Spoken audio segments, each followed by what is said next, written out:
జ్యోతి మల్హోత్రా యూట్యూబర్కి సంబంధించి కొత్త నిజాలు వెలుగులోకి వస్తున్నాయి. గూఢచర్యం ఆరోపణలతో అరెస్ట్ అయిన మహిళా యూట్యూబర్ జ్యోతి మల్హోత్రా పోలీస్ కస్టడీలో కొత్త విషయాలను బయటపెట్టారు. పాకిస్తాన్లో నిఘా అధికారులతో తనకు పరిచయం ఉందని, పాకిస్తాన్లో వాళ్ళని కలిశానని ఒప్పుకున్నారు.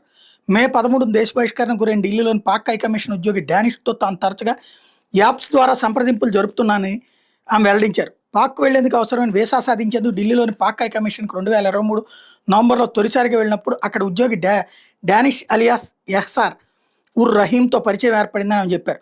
అరెస్ట్ తర్వాత పోలీసులు జ్యోతికి చెందిన 3 మొబైల్ ఫోన్లు, ఒక ల్యాప్టాప్ను ఫోరెన్సిక్ పరిశీలనకు పంపించారు. ఇంకొన్ని ఎలక్ట్రానిక్ ఉపకరణాలను స్వాధీనం చేసుకున్నారు. ప్రస్తుతం జ్యోతిని జాతీయ దర్యాప్తు సంస్థ, ఇంటెలిజెన్స్ బ్యూరో, మిలిటరీ ఇంటెలిజెన్స్ అధికారులు ప్రశ్నిస్తున్నారు.